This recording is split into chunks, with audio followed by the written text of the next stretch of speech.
കേരളത്തെ പാലുൽപാദനത്തിൽ സ്വയം പര്യാപ്തതയിലേക്ക് എത്തിക്കുകയാണ് സംസ്ഥാന സർക്കാർ ലക്ഷ്യമാക്കുന്നതെന്ന് ക്ഷീരവികസന വകുപ്പ് മന്ത്രി ജെ ചിഞ്ചുറാണി. കേരളത്തിൽ കന്നുകാലികൾക്കായി സമഗ്ര ഇൻഷുറൻസ് പദ്ധതി നടപ്പാക്കുമെന്നും കാലിത്തീറ്റയുടെ ഗുണനിലവാരം ഉറപ്പുവരുത്തുന്നതിന് നടപടികൾ സ്വീകരിക്കുമെന്നും മന്ത്രി അറിയിച്ചു.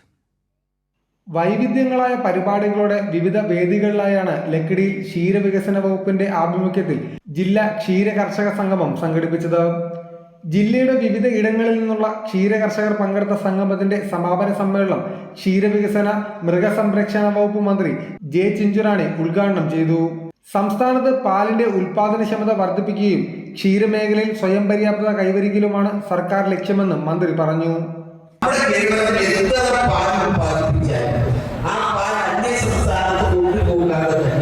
കേരളത്തിൽ തന്നെ പൊടിയും മറ്റു ഉൽപ്പന്നങ്ങളും മാറ്റുവാനുള്ള വലിയ പരിശ്രമത്തിലേക്ക് കേരളത്തിലെ മിൽമ എന്ന് പറയുന്ന ആ പ്രസ്ഥാനം ഇന്ന് മുന്നോട്ട് പോയി. അഡ്വക്കേറ്റ് കെ പ്രേംകുമാർ MLA അധ്യക്ഷത വഹിച്ച പരിപാടിയിൽ ജില്ലയിലെ മികച്ച ക്ഷീരകർഷകരെയും ക്ഷീരസംഘങ്ങളെയും അനുമോദിച്ചു. ക്ഷീരമേഖലയിലെ വിവിധ പുരസ്കാരങ്ങളായ ക്ഷീരദ്യുതി, ക്ഷീരബന്ധു എന്നിവ ജേതാക്കൾക്ക് വിതരണം ചെയ്തു.